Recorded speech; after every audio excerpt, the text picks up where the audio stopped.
Ops पुरानी pension की मांग को लेकर केंद्र पर दबाव, रक्षा मंत्री राजनाथ सिंह से मिलकर की ये मांग। इप्सेफ के 20 राज्यों के पदाधिकारियों ने रक्षा मंत्री राजनाथ सिंह से भी उनके आवास पर भेंट कर यह मांग की कि देश भर के कर्मचारियों की मांगों पर सार्थक निर्णय कराएं।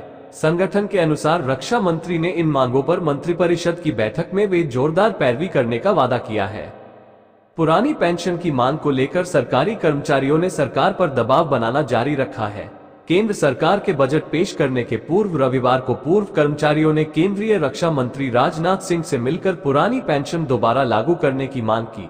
Indian public service employees federation IPSEF ने राजधानी दिल्ली में एक बैठक कर पुरानी पेंशन पर नई रणनीति बनाने पर विचार किया। इसकी अगली बड़ी बैठक नवंबर में होगी, जिसमें ओपीएस को लेकर विस्तृत रणनीति बनाने पर विचार किया जाएगा। इप्सेफ की राष्ट्रीय कार्यकारिणी की बैठक दिल्ली विश्वविद्यालय एंड कॉलेज कर्मचारी यूनियन कार्यालय में आज वीपी मिश्रा की अध्यक्षता में संपन्न हुई, जिसमें 20 राज्यों के पदाधिकारियों ने भाग लिया।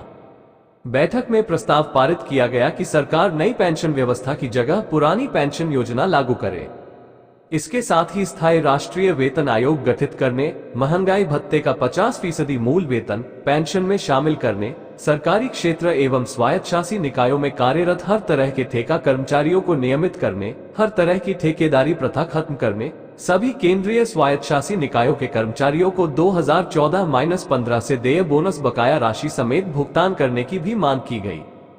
इसके साथ ही कोरोना काल में मारे गए कर्मचारियों के एक आश्रित को 5% की सीमा से अलग अनुकंपा आधार पर बिना शर्त नियुक्ति प्रदान करने और कोरोना काल में अवैध रूप से रोके गए महंगाई भत्ते का शीघ्र भुगतान करने की मांग भी की गई।